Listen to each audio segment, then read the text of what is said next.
How do you validate another person's feelings without fixing them as an empath? Okay? This is a very good question, man.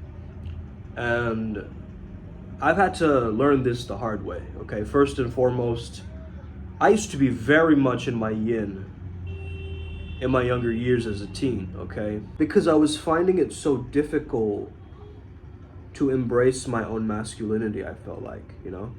I was kind of holding it back. I wasn't really embracing it, you know, totally being honest with myself. And I think that's what happens to a lot of young men, is they feel misunderstood, right? Maybe you feel like this right now. One of the first things I tell you, if you are an empath or a hypersensitive person, HSP, okay? Give it all these acronyms and syndrome names and classifications, okay? That's the politically correct term, okay? You could be an indigo child, you could be a star seed, you could be a complete weirdo, you could be that one guy who always shows up to raves, completely out of his mind. You could be so many different people, right? At one sitting. So who are you? Are you the empath? Because the empath was a formation through your younger years. You see what I'm saying? It happened to me. It probably happened to you too. You became scared in your environment. You saw people fighting. There was turmoil in the environment. Violence or aggression or fear that was being perpetuated in a trauma in the environment. And what did you do as an empath? You chose to personalize it. This must mean that I'm a bad person. My parents are fighting. I must be the cause of it. That's what you think as a child, right? And so you absorb that belief. And as a survival strategy, your personality is your survival strategy. Remember how many times I keep dial toning this into your guys' membranes, okay? So if you're unfamiliar, in the flow state, we have something called the challenge skills ratio, okay? More challenge, more skills, you're in the zone. This is a very important deep point that I'm gonna make. The masculine energy responds to challenge. The feminine energy responds to praise. We've stopped praising ourselves in culture, so we've been cut off from our feminine energy. And remember, the feminine energy is Mother Nature, is healing energy. And right now, we need the help of the 4D, which is the feminine, in order to get to the 5D, the divine masculine, okay? Some of you guys are getting that. Some of you were like, whew, it just went over your head, right? That's okay. There's no judgment here, okay? You can be present and still understand and ask questions. So that means that if the masculine is fueled by challenge, like why do boys play video games and these things? They love challenge, right?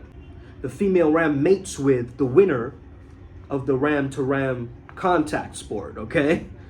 So it's about the psychology of winning. And you know what's so important in the psychology of winning? And we're talking about this in the Beast Camp, okay? Mindbender. If you guys don't know, imcbase1.com, right? Mindbender. Let's tap in.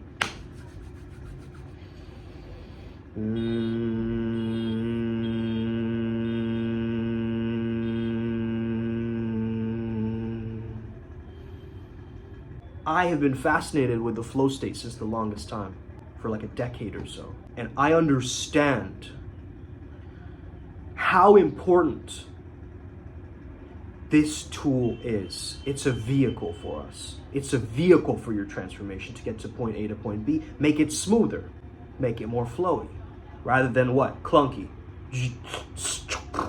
Stop and start. When I was riding ATVs back in Bali, if you stopped and started, it would just fizzle out and the ATV would stop running. So you kind of go in this little mild cruise mode, right? Just a little bit, still keep your foot on the accelerator a little bit to keep it running through the water, because there's like a lot of water and stuff, right? That metaphor taught me this understanding that I'm gonna share with you next as an empath. So you know how I said the challenge skills ratio? It's actually the perceived challenge and perceived skills. So if we're talking about the psychology of winning, we're also talking about your competence, your sense of achievement, right? So if you perceive yourself to be a winner, you're going to create those same neurochemicals, which is why it's good to hack your brain in the beginning to think that you're doing a great job, even if it's completely delusional. You gotta hardwire and just pummel through that, right? Pummel through your conscious mind by affirming what you would prefer. Saying it with certainty, saying it with conviction. A winner is convinced, okay? They're convinced. They've already visualized the trophy. They've already visualized the finish line. Start with the end in mind, said Stephen Covey, right? So we want to be curious individuals, right? Not curious in our monkey minds like Curious George, but curious individuals in the sense of we're asking really good questions. Oh, and then what happened next? You have the sense of intrigue rather than judgment, because judgment constricts. Persona constricts. Decision making can also constrict if you're not making the decision, if you're being indecisive, right? It can fizzle out your energy. So you've got to play around with your nonverbal cues as well as your verbal cues, okay? If I said that earlier point pretty fast, I would break or pattern interrupt, right? Be the disruptor in that moment, where I can slow down and I can speed up. I can play around with volume, okay? I can play around with accents. I can speak like I look, okay? I'm a shapeshifter. At my core, I am a shapeshifter. You've seen it on this channel. You've seen how I've gone from one archetype to another so fast. How am I doing this? This is the secret of the empath. You absorb. But now I'm telling you to observe when it gets too overwhelming.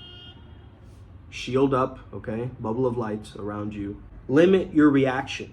Limit the time that you give that toxic person or that energy vampire, whatever you're gonna call them, right? After feeling through something, always go back to your needs and be like, what do I need right now? What do I really need right now? And you'll get an answer. So a lot of empaths, they lack this kind of masculine energy, right? And what I would tell you is you gotta work with boundaries. You gotta be okay with confrontation. That's one thing that you'll learn over time, obviously, okay? A lot of us, we need to be taking way more risks than we're taking, okay? Your parents will tell you the opposite.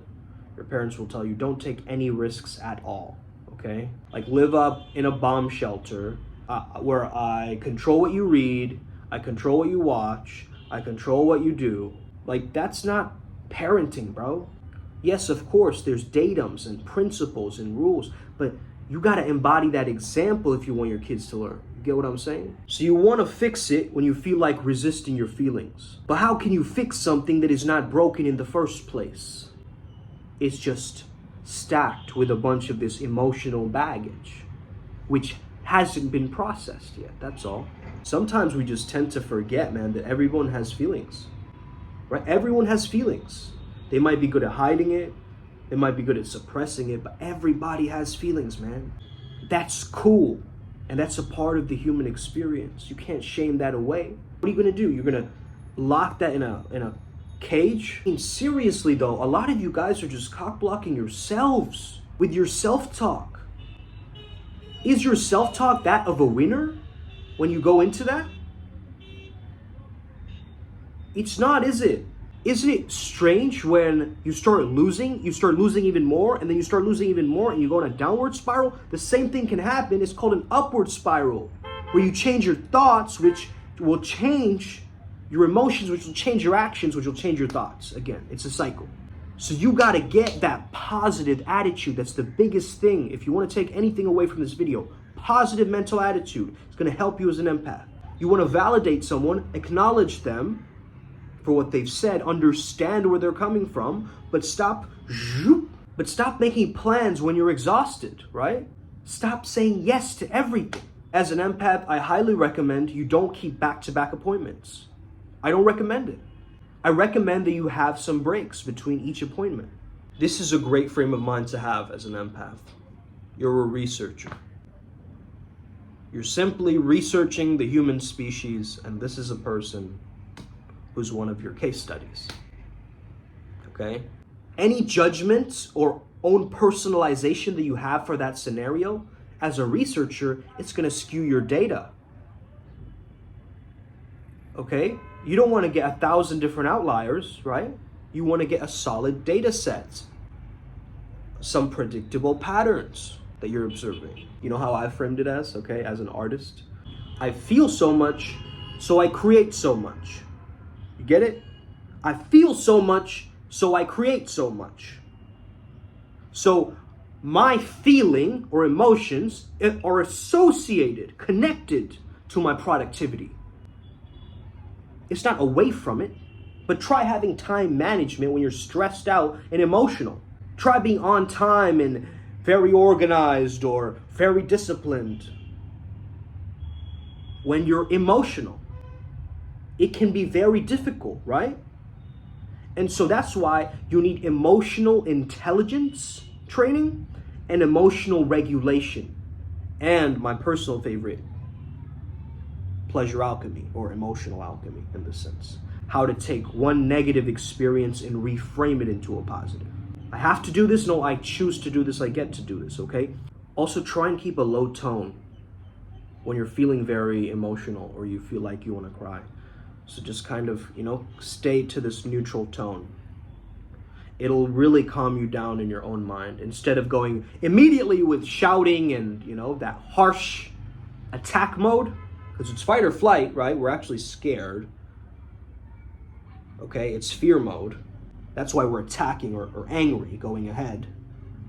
So it's either fight or flight or freeze, right? So what do we got to do when that happens? We got to ease. We got to rest, repair, digest, right? We got to ease our breath. Breathe a little more from our bellies and our chest, put our shoulders down, kind of like loosen up our jaws, maybe splash some water on our face, right? Go like this. Yawn, stretch, right? Drink a bunch of water. Keep the momentum moving, right? That's the beauty of this art form. You've got to be the chakra, right? The wheel of energy. Your introversion made you a great observer, which made you pick apart the flaws in your environment the quickest. Okay? So because you've been through that past trauma, you now become more introverted, right? More inwards focused rather than extroverted or gaining energy from other people. I think when the pandemic happened, a lot of introverts either thrived or they didn't thrive at all, right? Some of them were like, I'm always like this anyway, right? I'm gonna just be indoors. Believe it or not, I'm a complete introvert, okay? I'm a complete introvert. I love spending time alone, okay? I love it. I'm a good speaker, okay? I'm hyper attuned and aware of things. I have a very big background of, things that I've read and absorbed through my own subconscious mind. Why would I fucking complain? This life is beautiful, bro. Are you kidding me? Look at that sunlight. As I look out in the sky, I see the dusky day that's filling me up with so much life force energy and prana.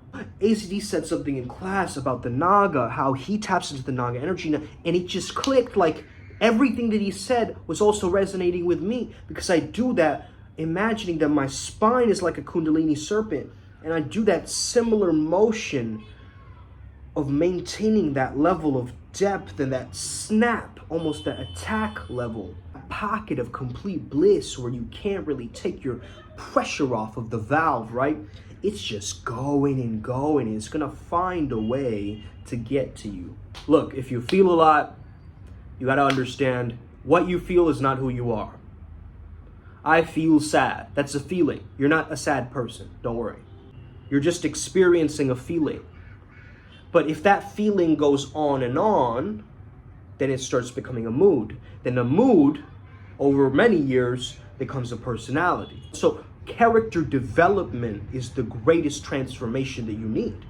This is what I can help you with, particularly in relation to what is the archetype that will most suit you, what will fit you, right? Like I work a lot with the art of seduction, I also work a lot with different maps of reality, right? So Eastern Body, Western Mind, Anandia Judith, so bioenergetics with the chakra system, as well as a lot of great spiritual texts that I've kind of clustered through that information. I'm also doing soul audits. If you don't know what a soul audit is, basically what I'll do is I will muscle test for your energy, and I will make sure, if you want an example, go to JFBROU, okay, on Instagram. You'll get an idea. It's his course, and so I'm learning how to do it through that course, and then I'm gonna just start practicing. So if you want like a free sample, I guess, you can reach out to me for, let's say, a few days if you're interested. After that, I'm going to be charging $111 for them, okay, for each soul audit. So yeah, just to kind of test it out, a few pilot studies, like just a few people who want it for free. The first 4 people to reach out to me, you know, I'll hit you up with that soul audit, okay? The soul audit tells you your aura width. It tells you basically like your chakras, which are the most strongest, which ones need improvement. And it also tells you about your masculine, feminine energy. It's gonna be good for you, man. And it's gonna be good for me because I'm training, right? I'm learning as I'm going. And I think this is gonna be immense for the evolution of our planet right now. We need more people to have soul awareness, self-awareness, okay? Mind, body, soul alignment. That's what we're looking for here, okay? So I hope you enjoyed this video. Have an incredible day. May the flow be with you and stay legendary. Let's go. Upward Spiral Gang. Hit that subscribe button if you're new. You better hit it. You better hit it right now. I'm not even joking, okay? I'm not even joking, man. Let's go.